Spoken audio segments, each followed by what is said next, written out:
El disco como sea, pero... Ahí volví a ver.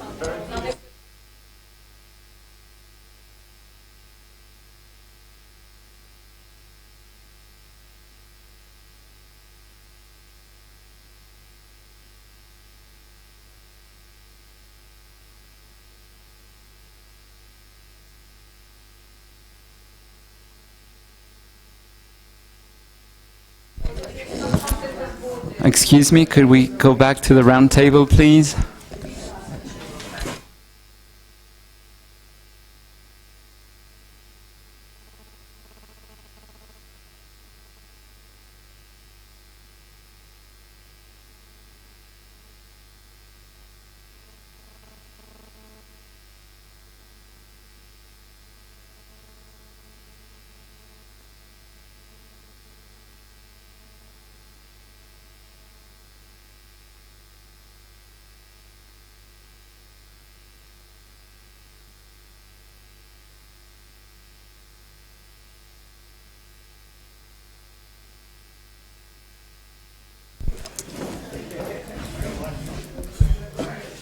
Okay, I hope you have had very nice experiences chatting about these concepts, group of words that we're taking from the abstracts.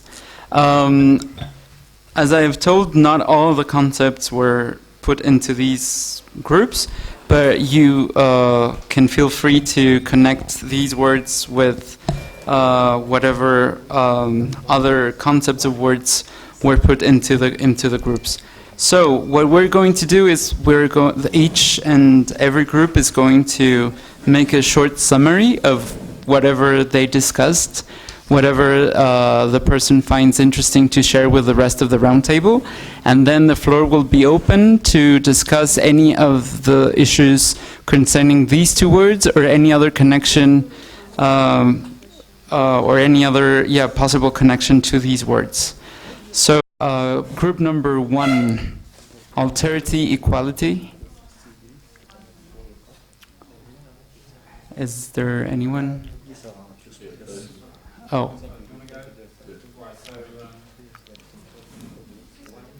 one of us is going to discuss alterity, and then I'm going to follow a discussion of equality and link it to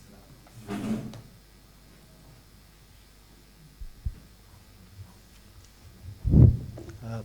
Hello, I'm Navneet from Central University of Himachal Pradesh. So the topic that we got, the concepts that we got were to discuss about alterity and equality. And of course, we have grown we have gained something from our discussion. And of course, we all know that alterity is one of the concepts which came from phenomenological tradition, where we had this idea of the otherness. So there is a regionalia of self and there is the regionalia of the other, and bringing it to the more simpler idea where we recognize that the other is different and we celebrate the difference. So it's about celebrating the difference. We are different from each other, whether it's matter of gender, whether it's matter of race, religion, language, sexual orientation. We can be different. But yes, the common thing which His Holiness was saying in the morning, that we all are similar in one sense, that we are one in one sense. We all 7 billion people are one. We all want happiness. No one wants to suffer. We all are born in a similar fashion and we all die in a similar fashion. So what education in third millennium should take upon? Our points of discussions were that should education in third millennium promote alterity, and if that is to promote alterity, how we are going to talk about curriculum, how we are going to talk about assessment, how we are going to deal with the issues of pedagogy. So this idea, which probably got into the trend with when Levinas wrote Alterity and Transcendence, that was one of the very pioneering work in 90s, which suggested that alterity as a concept came. And so the issue that which we were discussing was that will alterity help us to work towards equality? at least we could come to this idea that it might not help us to achieve equality, but it will help us to address the issues of inequalities. So issues of inequalities can be addressed probably with the idea of alterity. But again, that idea of alterity has more dilemmas and quagmires. For example, if we have to address the concern of issues with special children, how we are going to deal with that, how we are going to deal with the issues with the students of minority groups or ethnic groups, or how to talk about that education process where it brings you at par with something, where you wish to achieve that oneness with all other people, but still you retain that your core identity. That's the dilemma, I believe that should be. Over to Andrew. I'm going to talk about this primarily in conceptual terms as best as I can. It's the first time I've been introduced to alterity. And if the other members of the group want to chip in as I speak, that would be great. I don't want to misrepresent our position or our views. So following on from that, building on this idea of alterity as, I suppose, sort of otherness without othering. So in a sense, recognizing the other, but without reducing that recognition to our own cultural, historical understanding of identity. I was thinking, I suppose it involves a kind of the most radical form of tolerance, which is indifference. But then always accepting that our understanding of the other is always limited and partial to that extent. And so that's the kind of idea around alterity that we were working with. And then how that links to equality, well, there seems to be certain tensions there. So inequality, insofar as we understand it, so that would involve mutual tolerance, mutual respect, recognition and dignity of the other, equality of opportunity regardless of background, equal rights to conduct their life according to their own principles. So there's this sense that there's an appeal to this idea of equivalence or sameness, which seems to come into conflict with this idea of alterity if we are to accept, well, we can never truly know the other. So to that extent, we can't reduce the other to, this semblance of sameness or equivalence. And if anyone else from the group want to add to that. We could open the floor for anyone from the group or not from the group to connect any ideas about alterity, equality. It could also be named otherness. I was telling my group that it's very nice that alterity has another name for itself, otherness. I was a part of that group also, and I think one question, so first thank you very much, it was a very good summary of our discussion. One thing we discussed was the question equality of what? So we are not talking probably about material equality, but equality of respect or equality of the human dignity, which is something different, a sameness probably.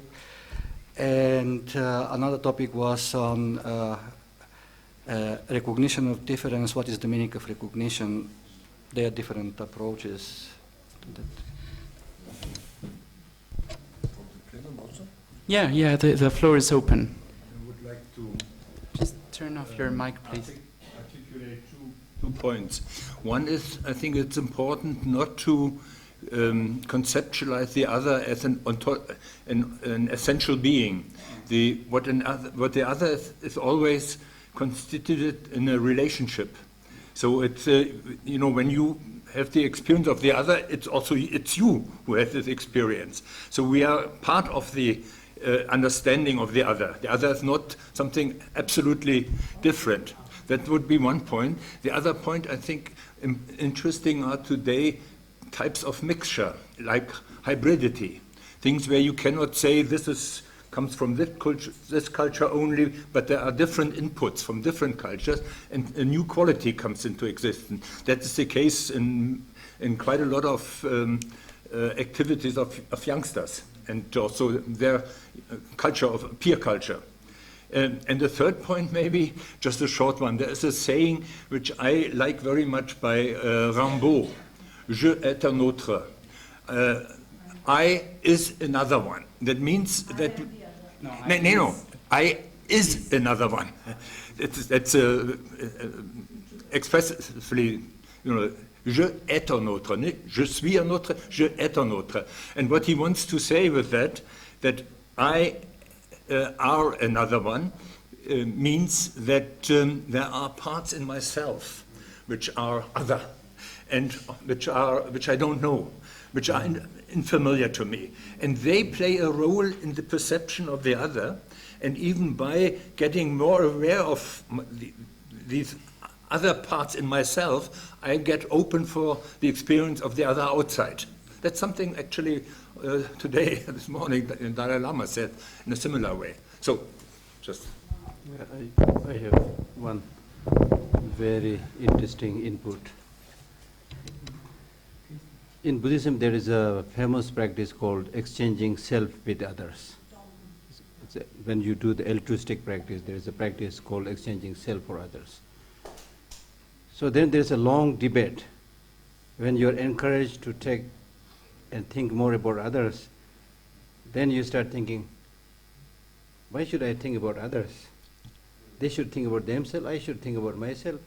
Deal is done, why should I think about? Then this is answered by saying that when you come up with an answer like this, you are really seeing things in unrelated terms.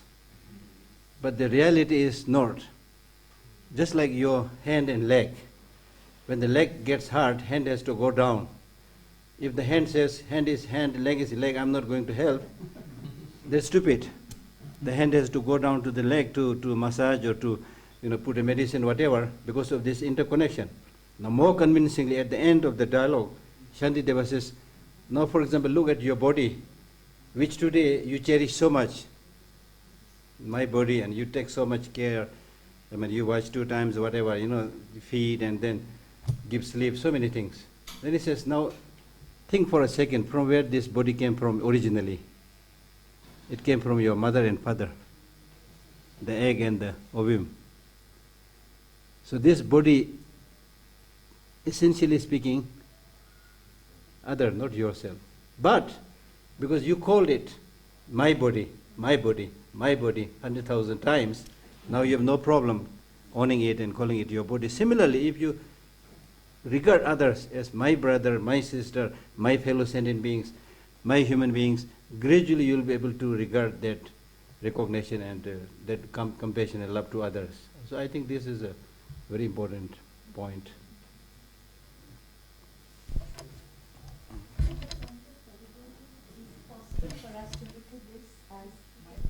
Minashi, could you talk to the microphone, please? Is it possible for us to push this argument a little further and think about every encounter with the so-called other opens up a universe within ourselves, a universe that we have never known existed before that encounter actually happened, or that connection or that relation. And therefore, it's an expansive and ever-expanding circle of engagements. Through this, so can pedagogy focus on this, that every interaction has something that holds up possibilities also for yourself, because it opens up universes that you didn't know. I mean, it's just a question. Thank you.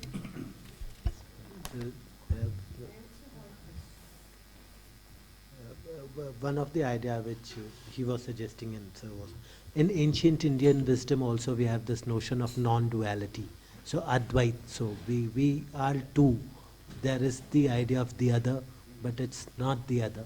And one more thing that we wish to acknowledge was what we heard of Asia University of Women, that there she celebrates alterity, but simultaneously she provides equality to the students. So alterity and equality can go together.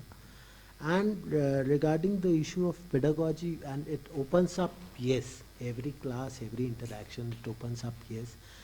But alterity has its own problems. For example, in case of Indian scenario, if we are teaching our students about the notion of caste, we are telling up that what their identity is.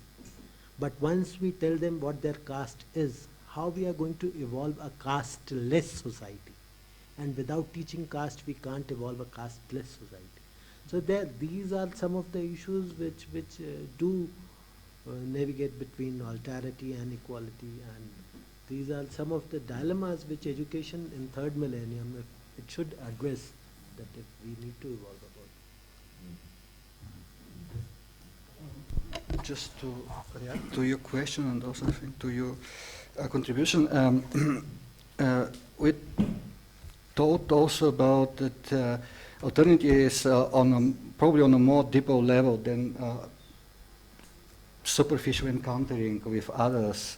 Is alterity came probably from the term alter ego. So in order to be enriched through an encounter, you have to recognize him or her as your alter ego, as a brother or sister. Otherwise, there is not a kind of educational impact. This is, I think, a very important pedagogical issue. Another one, which is a little bit different story, is about special educational rights and special educational resources for some marginalized groups. And this is, of course, a very ambivalent story. So we were discussing also about the Franco-Canadian case and so on and so on. And I don't think that we have a real answer to, a ready answer to that question. So it is okay, it is just to ascribe additional resources and special, particular educational rights to some communities in order to preserve their otherness, if you want. We have to discuss, because we have to control the time. So on this issue, I have Meenakshi and Poonam. Anybody would like to add to this list? If not, we can continue with the second, with group number 2, and then go with group number 3. Okay, John. So Meenakshi, please. To say, it's very interesting listening to perspectives on alterity, and Meenakshi raised the question of pedagogy. Sorry. I'm very tired. So, raise the question of pedagogy and opening yourself. How do you open yourself to the other? I'm not articulating it as well as you did. I think in the context of schooling, at least, we see how children, in fact, just this morning or yesterday, Poonam and I were talking about a study by Latika Gupta in a area of Old Delhi where Muslim and Hindu children reside closely to each other, and very young children, and how early in life they develop their biases and prejudices towards each other in terms of religious communities. So, I mean, we are looking at education for the young, and how are we going to address this when we also have the community, families with history of trauma, of violence, whether it's a memory of partition when independence took place or whatever. There, in the same way as Navneet talked about caste, how do we teach? We teach about caste, but we also further than an awareness that this is caste and this is how caste works. I think these are dilemmas, and here I want to also flag the issue of the First Nations people in Canada, for example, where I did some field work in a school in Vancouver, and the children are there, but they don't exist for the school in a sense. And when I met officials of the Vancouver School Board, I went there to look at immigration, actually, and immigrant children, but they are beautifully looked after. And when I asked them about First Nations kids and why are they so neglected, they were embarrassed. They were actually embarrassed. They had no policy in place for them. Yeah. So there was like a blindness towards them, and almost waiting, like an erasure, and waiting for them not, like, why are they there? Why do we, they said, oh, there's drug addiction and, teenage pregnancy, and so all the problems and issues, but not a willingness to deal with it. So I think some of these prejudices which are coming from the state, which are coming from society, from community, from parents, family, context, because of memory, background, how are we going to bridge those when we talk about a human education, actually on the ground? Just wanted to flag that, that's all. Thank you. Poonam, please. I was thinking that the idea of alterity and the otherness, pedagogically speaking, I think it's a very powerful idea. I'm not sure whether the dilemmas, can't be resolved. I think there is one way to resolve it, and which is that we look at diversity as a concept, and diversity, and to understand diversity, because you cannot speak of discrimination, bias, and prejudice without understanding diversity. So diversity is not just to celebrate, but certainly to look at it as a reality, because there is a lot of harmony within a diverse society like India also, for example. And then move on from there towards aspects of discrimination, othering, it becomes more real. And of course, taking in many more lived experiences from people's lives.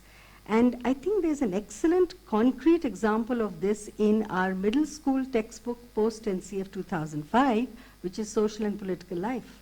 So they begin in class 6 with diversity, and slowly they come in class 8 to marginalization. So they don't talk about marginalization in class 6. It's very interesting. So I think there are ways to engage with this. Of course, that is curriculum, and curriculum itself doesn't mean it's going to happen in the classroom. So there are challenges of teachers, their own.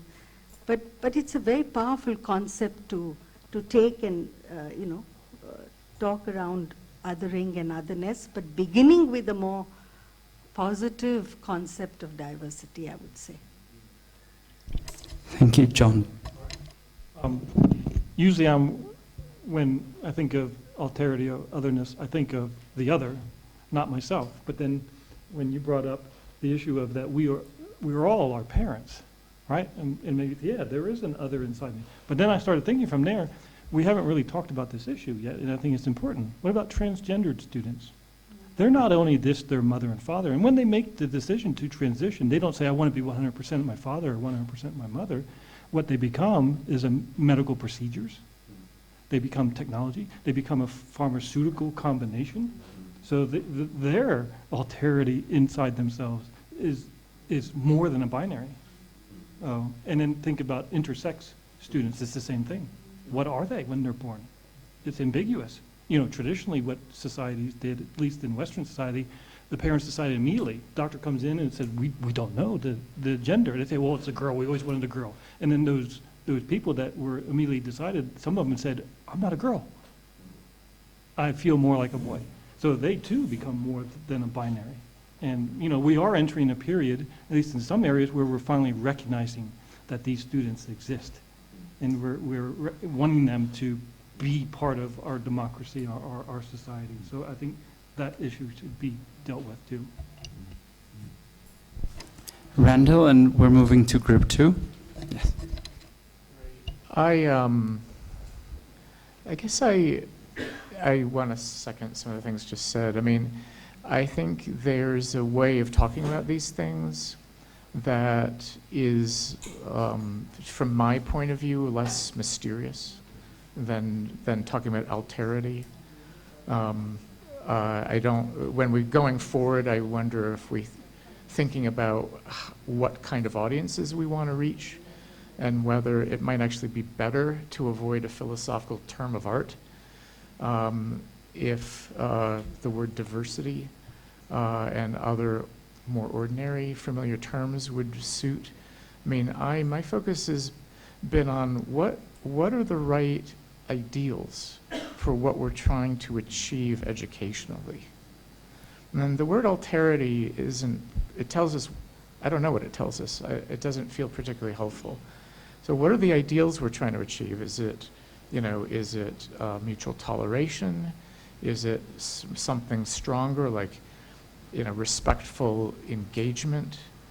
How are we thinking about the ideal, the positive vision of where we want students to end up? And the other is the methods. I mean, I think there's very interesting bodies of research about there's the policy side. How far can we get in trying to create structures, inducements to get different kinds of kids together in the same schools on terms of equality, engaged in cooperative education that we know can be very beneficial in achieving, reducing the amount of intergroup anxiety and potential for hostility, and move them towards some ideal of civic friendship or something like that.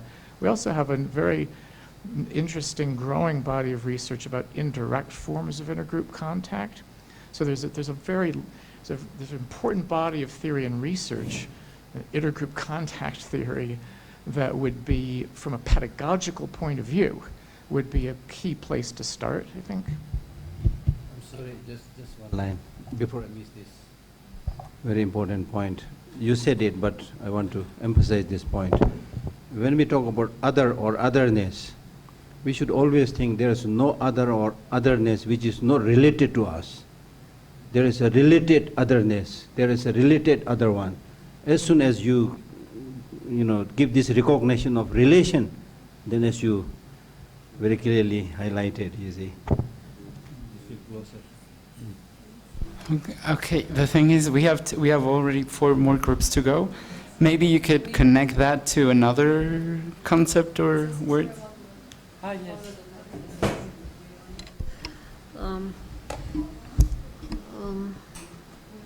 Alterity, if to take it as it is, actually is a powerful concept for understanding education as a phenomenon, because alterity is about becoming other.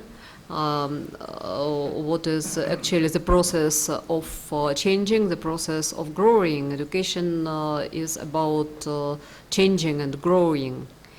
And that's why there is no education, those moments when there is not something other, which wouldn't be,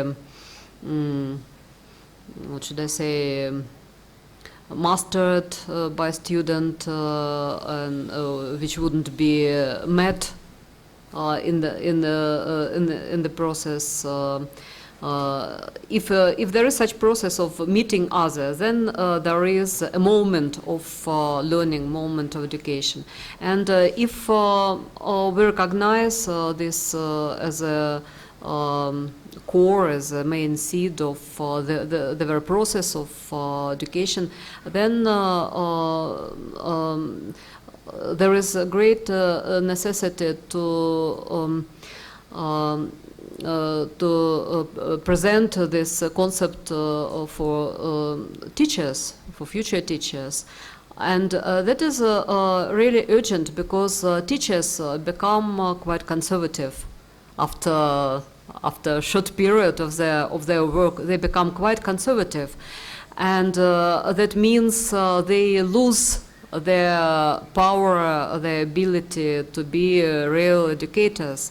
And I think in this context, from this context, I would already look at the problem of inequality or equality, because the problem of students is in arms of teachers, or depends on the atmosphere, on the culture of the school, and that means that the concept, the principle of alterity should be in the very core of teacher's phenomena as he or she is. If we struggle for that in teacher education, in all our, I don't know, theories, pedagogical theories, then we'll help to solve as a result, we also help to solve the problem of inequality in schools and so on. Okay, I'm sorry, we have to move on, but about group number 2, agonistic pedagogy and experiential education. Poonam, please. First, and we've allocated Poonam to do the rapporteur. Well, I think we were able to discuss very briefly agonistic pedagogy, right? Now, I think what we were able, agonistic.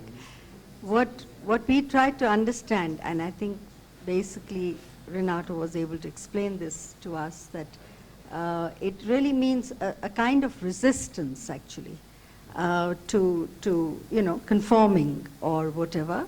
But then we also try to relate this to the idea of emancipation and an emancipatory pedagogy, where we although the two are not quite the same, but there's a connection.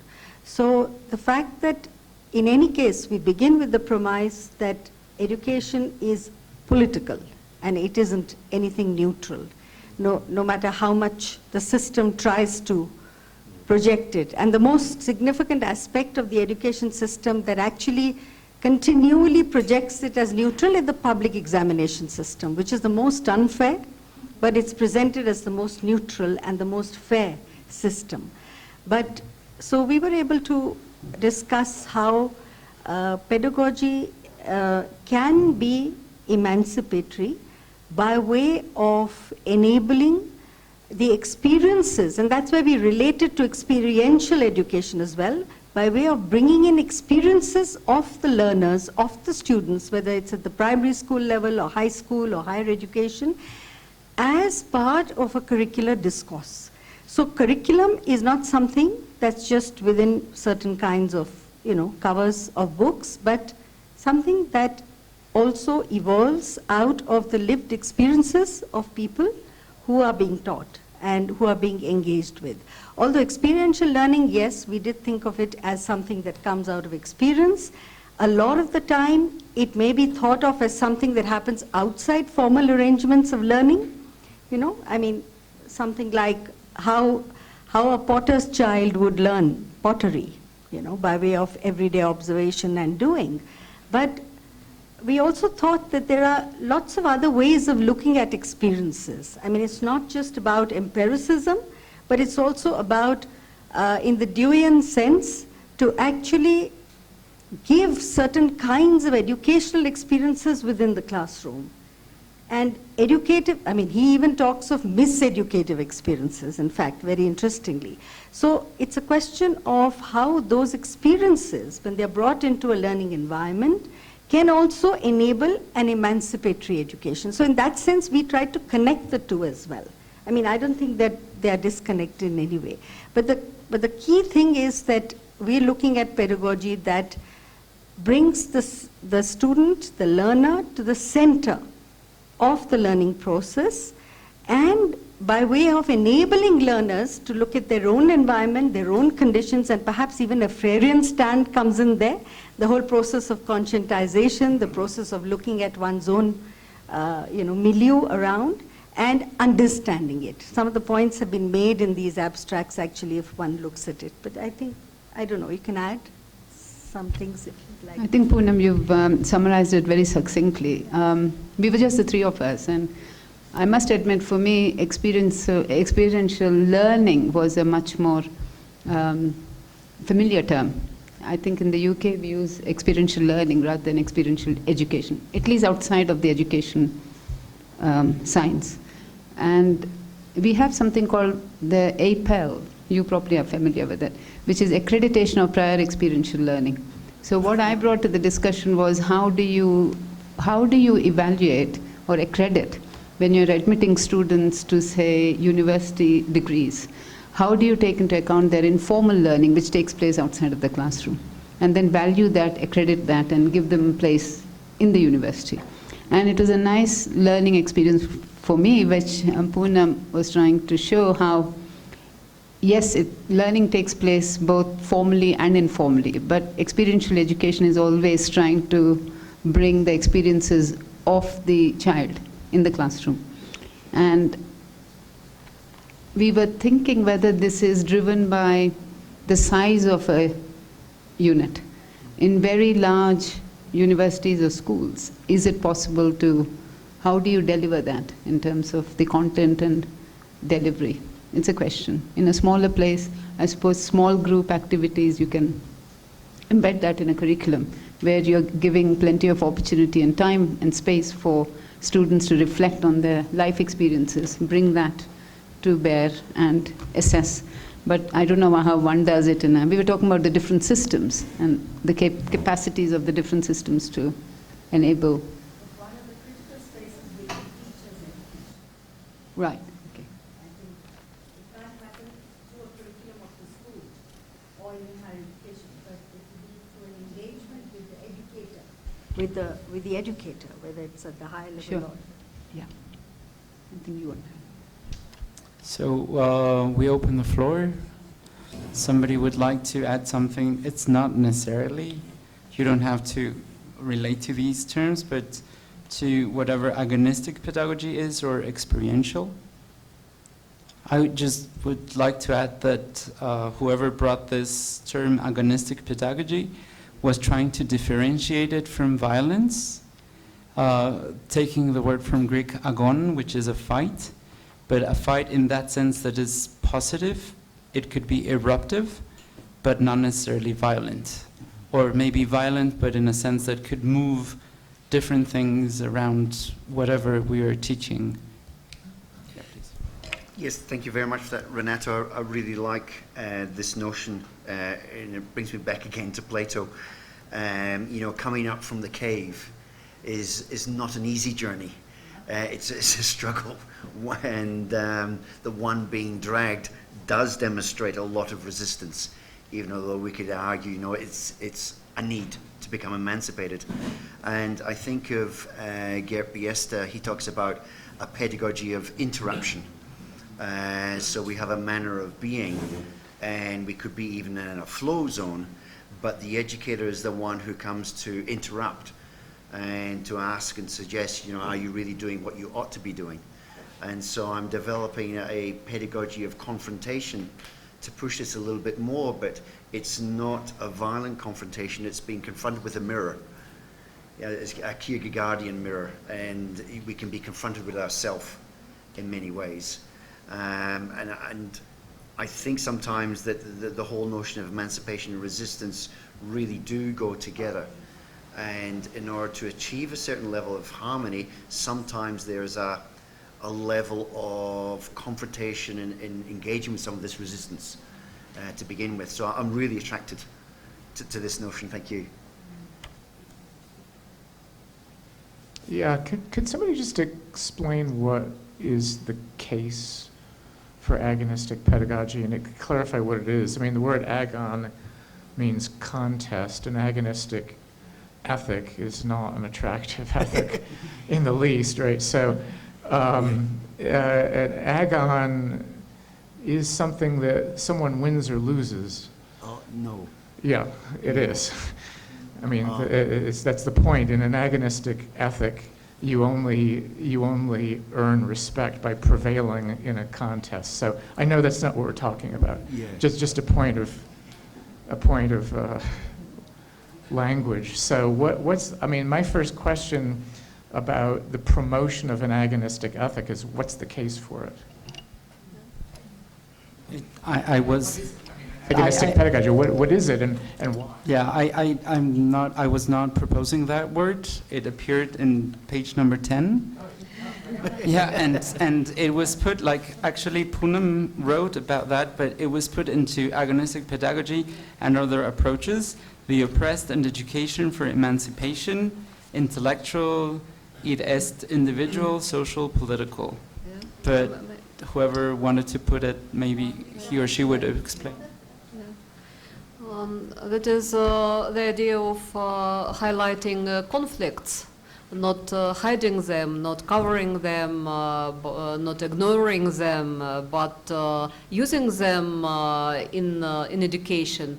And actually that would mean for us as educators to face the problem, to face social problems, to face political reality together with students. And actually I thank very much Scott for his comments. In essence, that is really fight, because agon is as a fight, if to translate from Greek, and agonistic social theories such as Marxist theory or this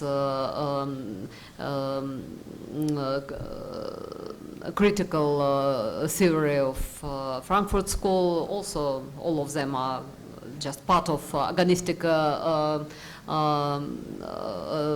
movement in social theory. So all of them, they face directly this point of conflict, but fighting, as what I mentioned, that I think Scott should be understood as fighting with ignorance. Actually, that is fighting with our own false notions of, and actually lots of those problems and those conflicts exist because of wrong notions. So that is that's why agonistic concept has its power for educational purposes, because that is in reality that is fight with ignorance regarding social reality and political reality and own state and so on. Because the Frankfurt School was mentioned, so my entire socialization is actually within the Frankfurt School. I disagree that this is a concept of the Frankfurt School. It's a concept of developed by Chantal Mouffe and Ernesto Laclau. And this is actually the mainstream meaning which comes in the political philosophy, and just as qualification. And actually, Mouffe is using, basically Mouffe is using this concept as an argument against Habermas, against the New Frankfurt School, by insisting that, okay, we shouldn't be aimed at understanding, at mutual understanding and consensus, but we should be viewing conflict, fight as a goal in itself. So we should be keeping fighting without violence, if possible. This is, I think, the point here. Yeah. Just to clarify it, and also, Randy, in line with your contribution to the previous sessions, I also doubt that it is wise to use this kind of specific technical philosophical conceptions in a forum where we are trying to reach a wider audience. But it is, of course, a meaningful concept, just to clarify it. Okay, so after clarification, yeah. The last one, we have to move on. Yes, please, just Poonam. to add, actually, I wasn't familiar with this term. Anyway, I'm glad it's got somewhat clarified. I just want to point out one more thing, that when we're talking of disruption, which is what really education should be doing, it's true. But a lot of the time, it remains at an intellectual level. And there's very little change that actually happens. So I have written it somewhere that when we're looking at such disruptions, or looking at caste, let's say, as an issue, or gender, and trying to, it's important that the learner's positions in society and the teacher's position in society is also part of that discussion and curricula. Because without that, it's going to remain at a level which doesn't sort of change the person in any way. Very, very brief, because we do have to. No, the only reason is that this was really the first time I was encountering this concept. So I asked Heta And I think she has a perspective on it, which it might just be useful for us to just listen to. That's all. I didn't want to say anything. No, well, he pretty much clarified. He clarified it already. He very much What is clarified. your position to that? So, No, so it belongs to political philosophy, and I don't find it suitable to a discussion about education and pedagogy. Okay, so let's move. As you said, it's a technical term. That's a technical term. Okay, so group three, we're given empowerment, friendship, love. Yes, please. Right. So we talked about a few points like play, responsibility, imagination, long-term commitment, and then what we did is we came up with our own questions, and so I'll just raise those questions and then take it from there. One of the things we talked about is what is our commitment to long-term, what is our long-term commitment to empowerment? And we looked at it and saying it's not just a one-time process where we say to students, go ahead, go at it. They have to be nurtured. And how do we nurture empowerment? What is the difference between friendship and love, and how is friendship love? We raised those issues. In what ways does empowerment in a classroom lead to empowerment in a wider society? And what is the difference between unconditional and conditional love? And how is love and friendship contribute to a democratic classroom? And we also talked about who do we empower in and through education?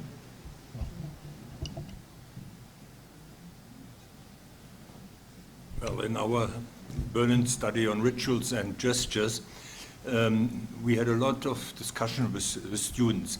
And one of the main motives were friendship. They wanted to come to school because they were going to meet their friends. And that helped them to learn mathematics, whatever, German and so on. It was a strong motivation. That means that learning in the school is social learning. And it's very much also social achievement. Also in the sense this morning was mentioned. So I think we have to take the social learning aspect very much into consideration when we talk about learning in the school. Just another short point. You know, the students have their hidden program when they get to school. There's the official curriculum, but they have their own curriculum, and the hidden one, and they do and learn all kinds of things next to what they are officially learning. And I think that is an important point, because if you allow this helps also the empowerment. Empowerment you learn because you get power, and people allow you to exert power. Christoph, you made me think of something, at Georgia Southern, I don't think we're different from a lot of American universities. And what we see here in American universities is the students have a hierarchy of why they go to the university. First thing is football, right? For some of you, maybe it's soccer, right? But football, the football team, how good does the football team at the university do? But it's also the recreational center. And then it's also the social network. I want to join a fraternity, I want to join a sorority, and that becomes my economic business connections. Oh, you were in my fraternity? Give me a job. And then somewhere down the line there is a little thing called reading and thinking and academics, But that's part of, we haven't talked too much about it. And this is part of the crisis of the university, I think, and crisis of learning. Anyone else? You seem very tired. Yes, please. Meenakshi, yes. Very often in the context of the women's movements, especially in India, the word empowerment is used almost mechanically, because everybody is out to empower women in India, right from the government downwards. So the question we often ask is, who is empowering whom, and what is the kind of empowerment that we are talking about? So perhaps, those issues could. Thank you. Anyone else? Okay, so we're moving on to group number 4. They had several nice words like thinking, imagination, sensory, emotional. Okay, I don't know how I got to be our spokesperson, but I am. And I'll try to power through this. Emotionally, no. Try to keep you all awake. So, yeah, we have a nice triad: thinking, imagination, the sensory, and emotional.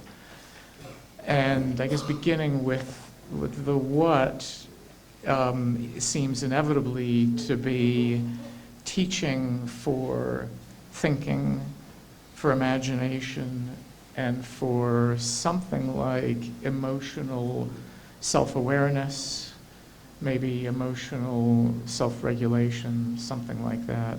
Education to overcome one's emotional disorder, if that's the case.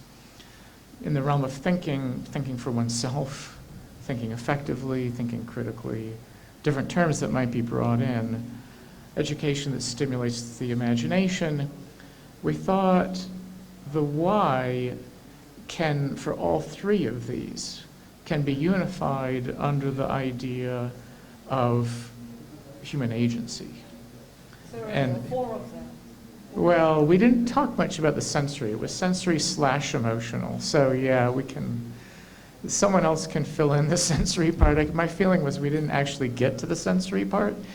We ran out of time, for better or worse. So, but we bring both the intellect and desire, emotion. Well, here's sensory. Also our perceptions of the world into decision making, both individually and collectively. So the why is everyone has an interest in personal empowerment, efficacy, prudence, in being equipped to think effectively, imaginatively, and to learn to be more self-aware of our emotional triggers and ways we get into trouble and so on. So collectively moving from whatever the pedagogies would be for stimulating more self-reflective, more self-critical, more thinking more observant of relevant standards in the disciplines but beyond them. You don't, here now I'm losing my train of thought, but I mean, part of what we have to do, part of what we have to do is have imagination and being able to think beyond what we've taken for granted. You can't make your way through difficult situations without some imagination, some creative problem solving. So we talked some about the idea of problem solving, and that it can be both personal, individual, and it can be collective, and a collective ideal of what that would be related to the justification of these as educational goals is being able to reason together, being able to engage in collective inquiry as a community, as a society, to do it in the interest of solving common problems and make some actual progress. So there's a lot more to be said about specific pedagogies and how to do that, but that's roughly where we got, do you think? Okay. Thank you. So anybody from the group or the floor? Yep. Well, not from the group, but I would like to stress the importance of education of imagination, because I have the feeling that this does not take adequately a place in our schools. What do I mean by that? And how can that be done? I think one essential point is that you don't give answers. You pose problems, and then you have students develop their imagination to solve the problem, to do an inquiry process. And that means what I said yesterday, I think, you have also to accept error. And you have to accept and support the movement of search and of searching and of being astonished. And I think it relates also to what Scott was saying this morning, curiosity. This is something which is a more general kind of qualification. It's not related to just one subject area, but still it's one of the basic challenges, I think, in modern education. This is one point. Then I would just also add a point to the sensory education. I also think that this is a very important point. And the point is how to do that. You know, in Comenius, at that time, in 17th century, he talked about the necessity to have children have a sensual experience.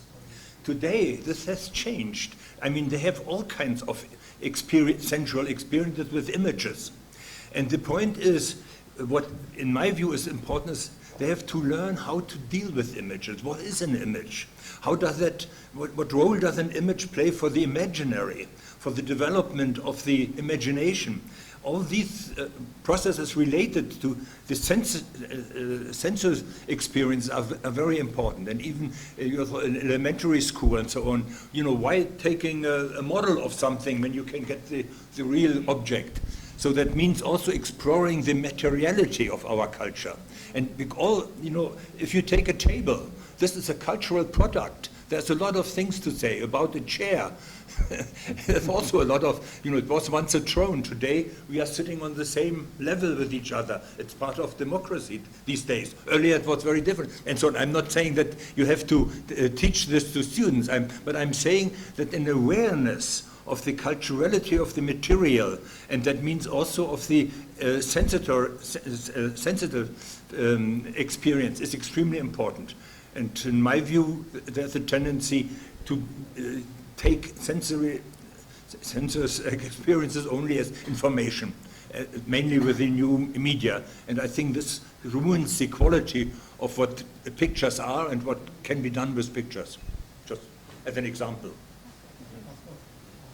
Okay, now we got excited. So,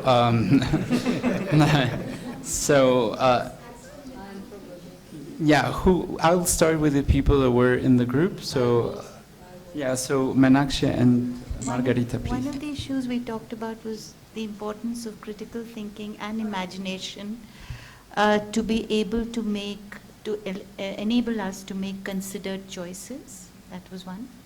And the second was also that why is it that we constantly reinforce and discomfort to be able to live with dilemmas, because it's not necessary that all the problems have solutions, and that increasingly our world will present us with dilemmas, but to be able to live with them and work our way through gradually. That was one of the things we had discussed.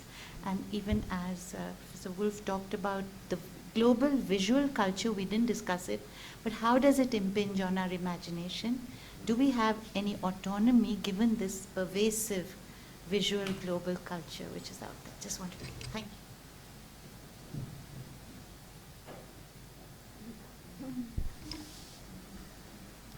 you. So among questions which, as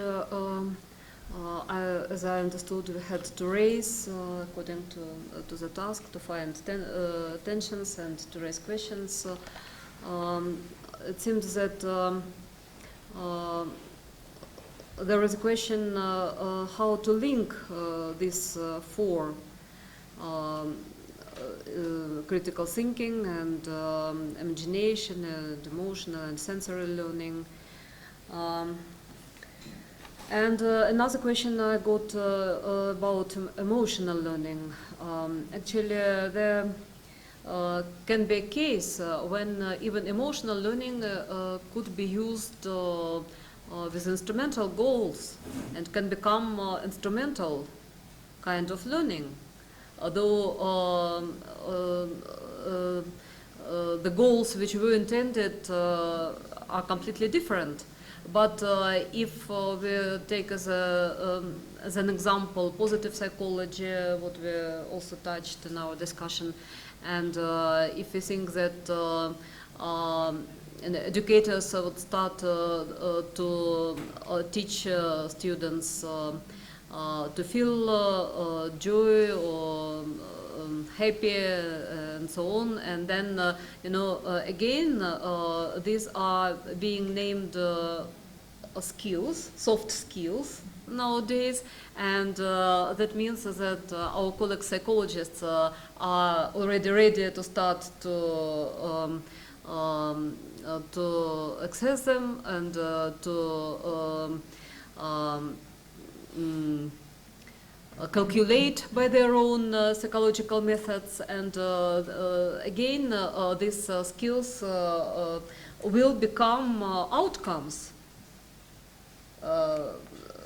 And so that is one street, and another one is that instead of solving problems, our life is full of different problems. It could happen that we will teach our students just to feel this or that, living problems of relations, of their relations with the world, and real abilities to do something in this world, just leaving it aside, and they will study how to feel something, how to feel happy in all the situation which will be just left as it is. So these are possible bad cases, and we should take in consideration and ask how to avoid such worse cases. Then I would come again to the question that emotional learning will need links with all other, and then the main question would be how they should be linked in completely interconnected in education, so that we can keep safe this deep meaning of social, emotional, ethical learning or social emotional learning which we have. And a small comment regarding imagination. Imagination also is very useful for liberation, because that is another space, not a space where we are, a space of given things, but so we should take it in consideration. And also imagination serves for developing empathy, for example. It is impossible to develop empathy without using imagination. So if we identify it as such, then we link it with experiential education. Then we see how experiential education where we actually cultivate experience, not just knowledge or skills, then we see how this experiential education should be linked, should be connected with critical thinking. And certainly, then further we should link it with social activity, not just social learning means just communicate, but some social activity, and so on. Thank you, Margarita. I have Walter, and there was another hand, Timo. Okay, so let's work it. Walter, Timo, Christoph, and Poonam. I would like to touch on the problem solving issue that was commented by Christoph, by Randall, by Margarita. I think that it's important to take care also of the problem posing dimension, in the sense that I think thinking begins not only in solving the problems that are given, but first in being able to establish a problem, to put a problem, and also imagination has to do with that, not only with solving problems, but imagining other problems, because usually what happens is that we keep a lot of time thinking about problems that we realize that are not the problems that really matters, that are kind of not critically considered. So there's a whole dimension in posing the problems before, and not only in solving. Yeah, just a appreciative quick response to that. I mean, so an example I almost brought up in the 20 minutes was that my epistemologist colleague, Rich Feldman, and I, for a span of years, sponsored undergraduate student interns to teach critical thinking in very poor inner city schools. And one of the kinds of projects we would do, we thought on this critical thinking projects, was we said to kids, okay, think in groups. Come up with a question that's really important in your own lives. And so we induced them to pose a question to themselves. And the most memorable of them was, should we join a gang? Is it good to join a gang? And that led to them writing essays, staging a debate in the school. You know, the whole school came to watch. It was actually pretty amazing.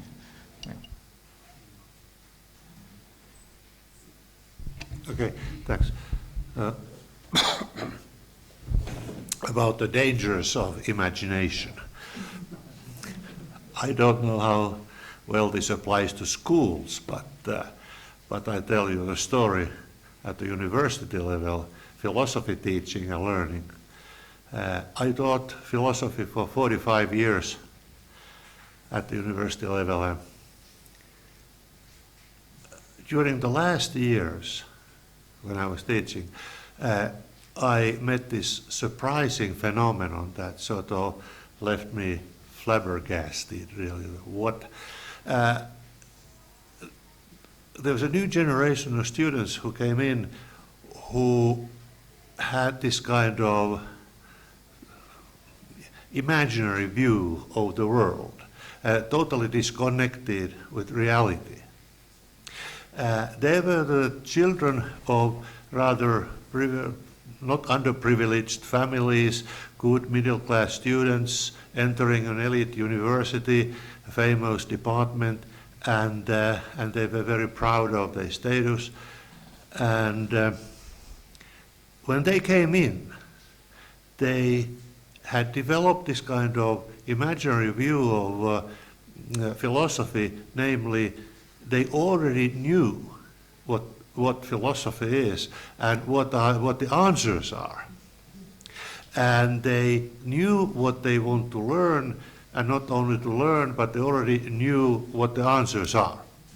And they made it very clear that they don't need teachers or teaching, that they can teach each other, that they form study groups. And then they study normally Heidegger and Hannah Arendt, and the more obscure the better. Hegel perhaps, Marx Capital was a good topic. It's not philosophy at all, impossible to read and understand if you don't know the history of economics pretty well, and things like that. And they already knew. And if I intervene, if they say, hey, I'm your teacher, why don't we do this and that? They were sort of surprised. How can you do that? I mean, you violate infringe our rights. We have the right to learn, and this is how we are going to learn.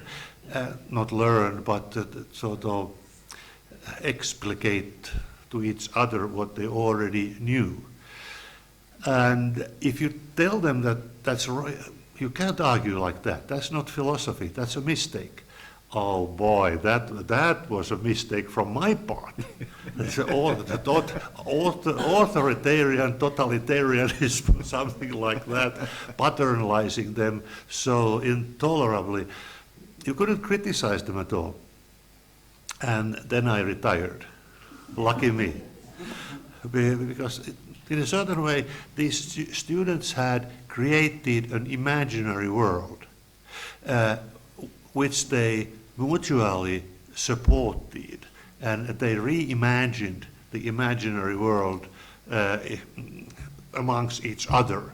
And they were insulated groups, and they rejected the teachers, Heta knows the same phenomenon, as the other. I mean that was agonistic situation, and where I was the other, and I was sort of left outside. And of course, the next step must be that they can go to the dean or to the head of department to complain about that this guy is authoritarian, sort of monster who tries to intervene. That was quite alarming, because philosophy is one thing that is clear, that Finnish schools are the mathematics teaching is very unsuccessful. I have heard mathematics experts who write the National Examination Board questions complaining that these kids never learn any mathematics at all. That they must accept the tests even if if they know little bit something, they are always accepted.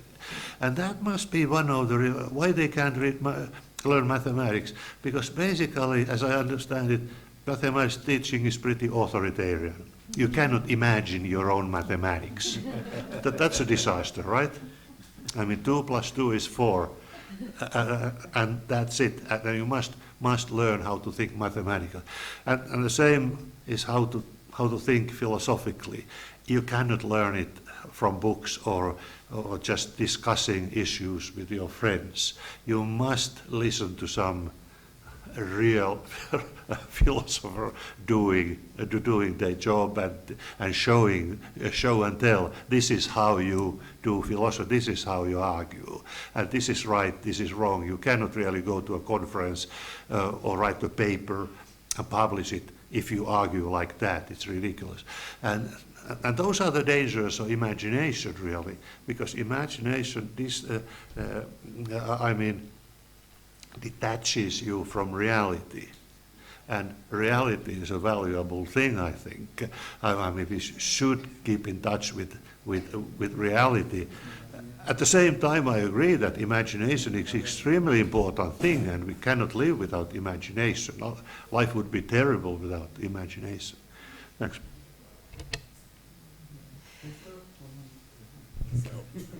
Just one short remark to what you were saying. One of the best seminars I took part in was one on the nomoi, and in one semester we read 4 pages in 15 double hours. And that relates to what Casimir was talking about, Halbbildung, superficial knowledge, having a meaning, having an idea. This is not what academic education is about. But I would be careful to relate this too much to imagination. That may have been your personal experience there, but I would, yeah, okay. Yeah. But the point I wanted to make actually is related to emotions, and emotions in the school. Not only the emotions of children, but also of the teachers. How many and what kind of emotion do we allow the teacher? We had a long discussion with in an interdisciplinary group. There was a teacher who who got very angry with her class because she thought that this class had created a scapegoat, and they had used a girl which was new in the school and had hidden some of her material, so she couldn't continue to work. And we have analyzed this situation. We had a professor of dance there who analyzed the performance of the teacher. We had 2 psychoanalysts in this group and ethnographers and educators, and we had a long discussion because she got very angry. And is it allowed or is it not allowed? Yeah, well, you could also say when she gets angry, she is somehow in the trap of the situation. But my view was also that was okay that she got angry. But I'm just using this example to make clear that we actually demand a lot of abstraction from emotions for teachers. The neutral teacher, emotionally neutral teacher, objective teacher, and so on and so on. And I think there are problems related to that. I'm not saying that we want to have a teacher who is getting it on the level of the children in terms of emotions. But I think it is an important point, how that relationship is considered between teachers and students in the area of emotions. Okay, so I have Poonam and Krasimir, and I will have to go on to the next group, please. With regard to emotions, I would say that the current educational arrangements are such that there is no space for an expression of emotion. So much so, not only for the teacher, the children, the students. And I have, for a long time, observed that over the past, maybe over a decade or so, that children at the primary level are actually creating and inventing games that are violent. And I've always wondered why. I mean, one needs to do some solid research also and perhaps read up stuff that I may not have yet read up. But certainly there seems to be so much violence around in society that it's almost that children are preparing themselves for a very violent world. And I mean, hitting each other, for example, till the sort of blood vessels show. I mean, these kind of games are being invented. I feel that the education system has done a lot of injustice in that sense because there is really no space for, I mean, for example, very few schools I know that would have a little sort of period in the beginning of the day called the zero period or whatever, where they share with each other. Or a concept of, the homeroom teacher who sort of discusses things. That happens very rarely. And the teachers, you're absolutely right. In fact, the frustrations of the teacher have no way to be vented. So it is a problem. And somewhere I feel that even the theoretical knowledges that we use in teacher education, whether it's even Piaget's theory, which probably may not be the only kind of theory, but the point is Piaget used the term cognition to include emotion. But we've done something else to it. We've sort of split it all up. So somewhere we do need to look at this in a very serious way. I mean, because there's a lot happening in society which the school is. Also, the teachers are clueless. And here is where imagination perhaps and the virtual world comes in. The teachers are clueless of the kind of issues that children are facing, whether it's boyfriends, whether it's abuse at home, whether it's with friends, bullying, which is a very critical thing. And teachers seem to want to, sort of step back and say, okay, I'm not, because that's not my concern. I'm here only to teach mathematics. So that's creating its own dynamics and problems and a lot of distortion. And then we end up saying, children are emotionally disturbed. Well, then maybe the bulk of our children are emotionally disturbed. We've obviously done something very wrong for that to happen. With regard to imagination and thinking, I feel that, we really need a lot of imagination at the level of preparing teachers. That's where it's least applied, in fact, I would say. I mean, we force teachers to prepare lesson plans in the most unimaginative of ways and in ways that are totally disconnected, even to the extent of predicting responses that the children are going to say in classrooms. So I think we desperately need. And the final thing I would say is being comfortable with uncertainty, the point that you made, is so important. The classroom, whether it's a higher education classroom or a primary or a high school, it's an uncertain, fluid space. And our teachers are being prepared to continually predict and control and to continually feel comfortable with control. I mean, that's the ridiculous thing we do. But we need to train them to actually use professional judgment and to live with that uncertainty, to live with that fluidity, because that's where the creativity emerges from. So somewhere I think we need to look at imagination in this context as well. And finally, the fact that teachers need to be nurtured as much as children need to be nurtured. Oh, this is actually a reply to Timo, what Timo was saying. So, I used to have this kind of students you described like 5 years ago, and I don't have them anymore, and I'm missing them. Because what I have as students at our university are students who are much too realistic now. So they're just trying to get proper training for the job. They are interested only in the job perspectives, and this is true especially with regard to the teacher students, to the students who are. So that's different ballgame. Yeah. Teacher Yeah, but also the other students, we don't have any more this kind of rebellious students building up, constructing their imaginary world. So during the last 5 years or so, the most students, the vast majority of the students became more and more realistic in a worse way of that word. So I do believe that we should be looking for ways to introduce much more imagination into the university education, especially in the teacher education. And another issue is, of course, especially with regard to the teacher's education, especially to I think to the European philosophy of teacher education. So it is not professional to be emotional. So you have to keep your distance to the students. This is a part of this ideology of pedagogical professionalism, if you want. So, and we have to do something against that, I think. I just want to, we have to end up by 4, so we have to move to the last group, and I think it, yeah, it's called, the themes for group number 5, it's schooling and alternative education institutions.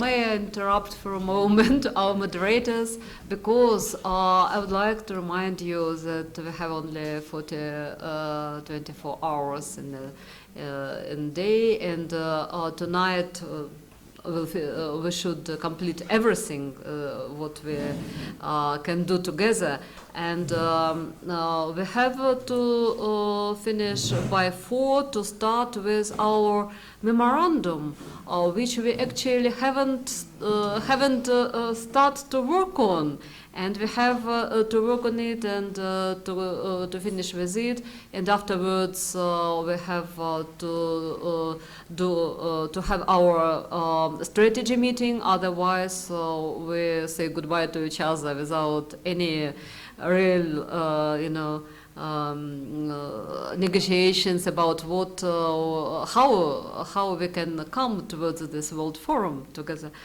So we need time for this strategy meeting, for everything. So please do something with it.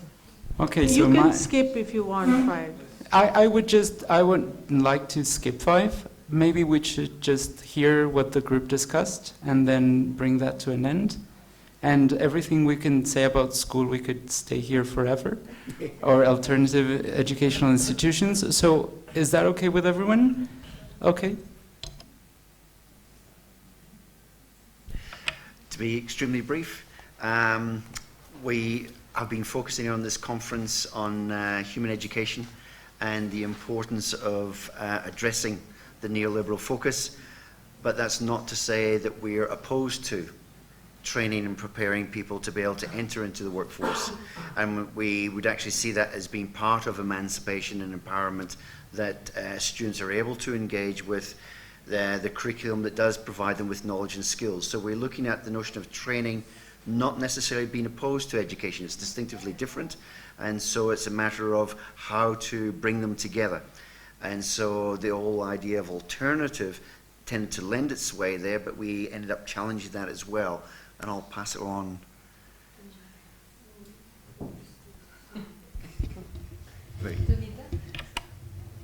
Hello.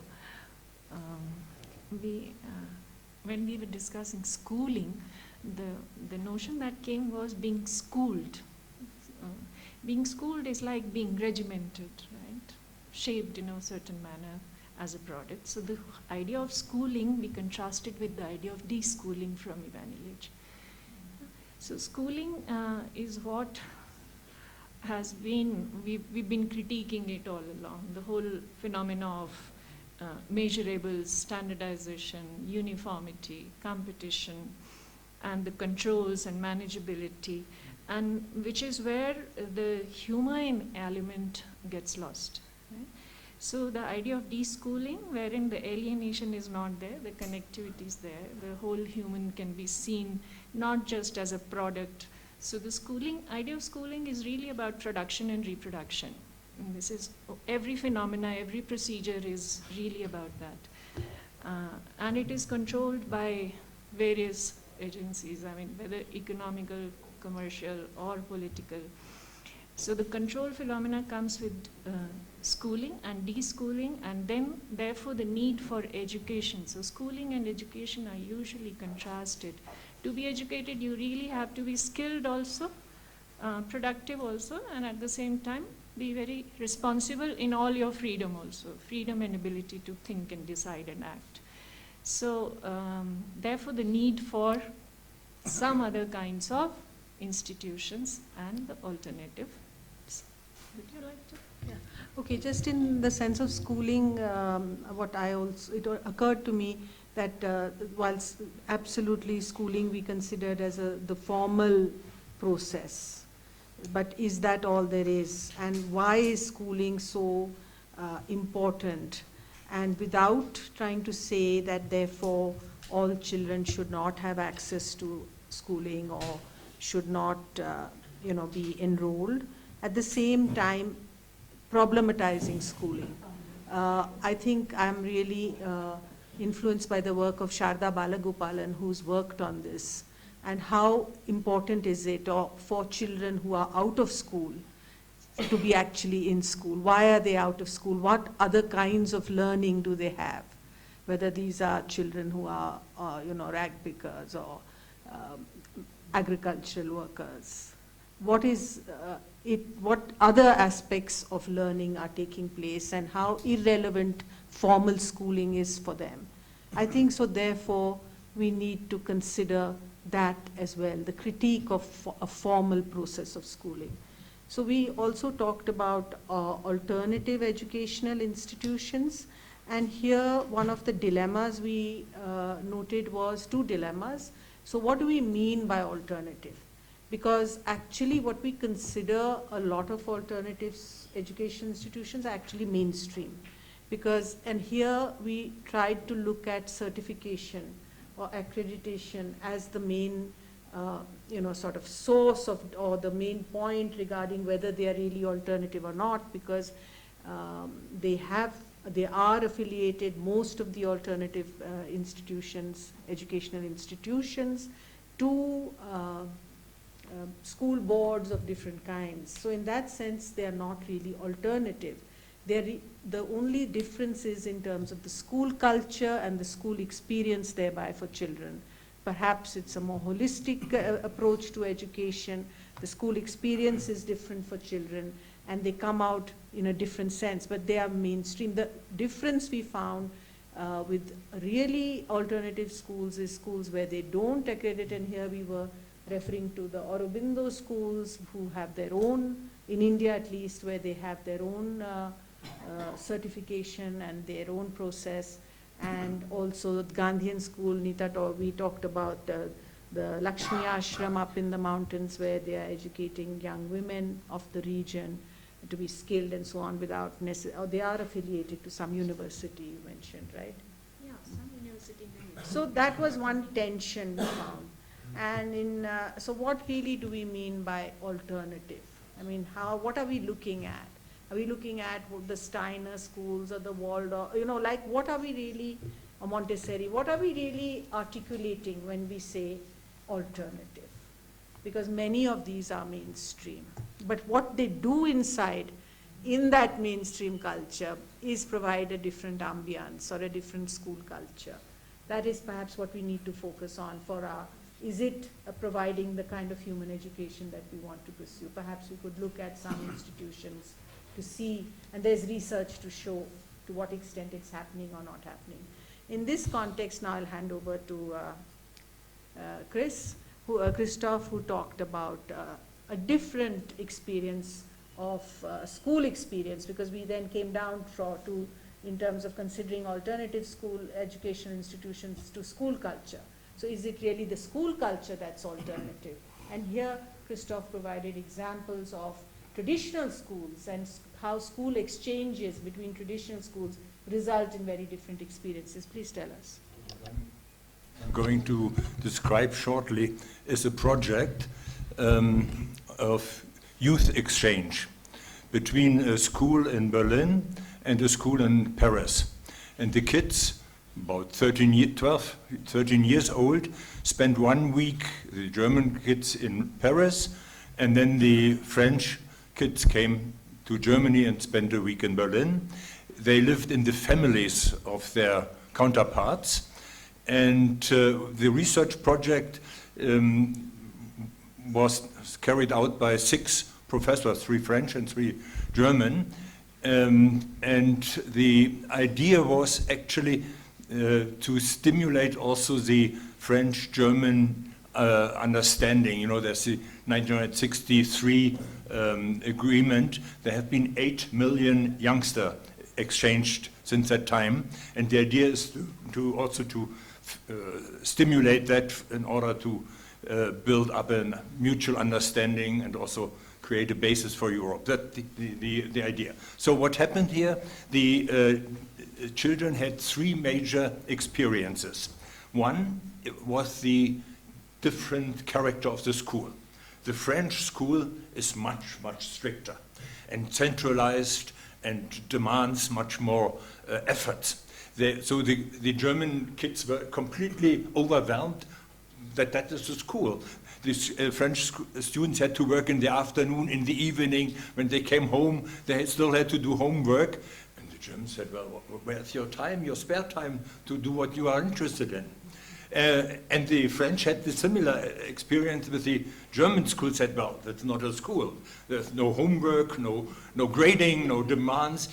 On the other hand, they said, well, but still these Germans are not less intelligent as we are. How come? That was one of the experiences. The second, an experience of authority, you could say, also, of related authority. The other experience was the family.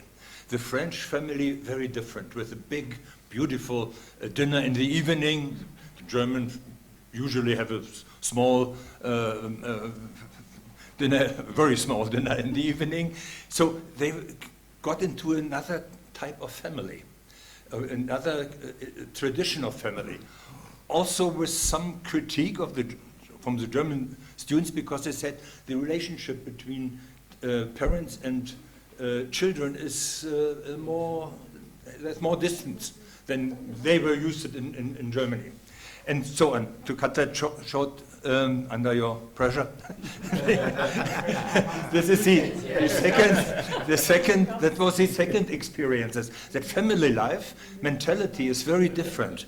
And for example, the girls had big problems with the difference of family life. Anyway, third point is the city. Of course, the Germans were excited about Paris, and the French liked Berlin also, but what the difference was that the French kids and the German kids had time to show the French one, the areas where the kids go to, for example, to discos and this kind of stuff, whereas in Paris everything was controlled.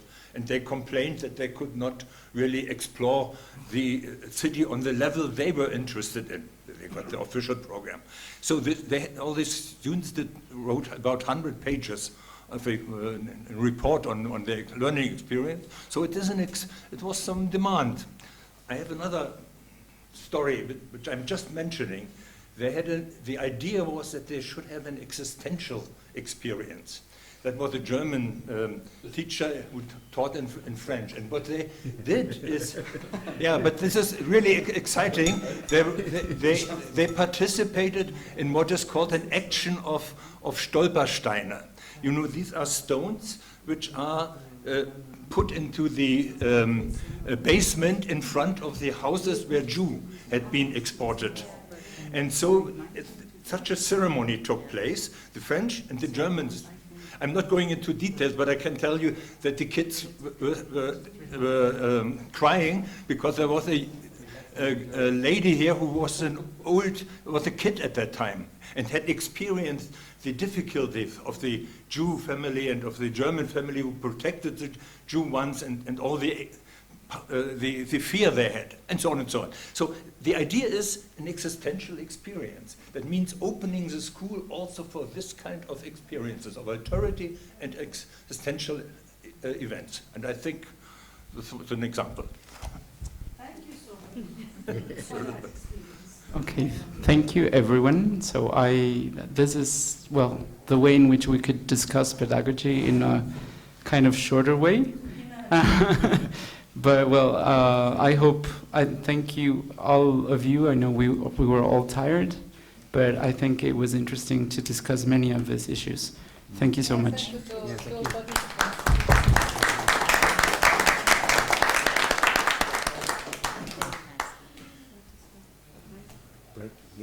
Let us have break for 10 minutes because we cannot work all the time without any break. We cannot.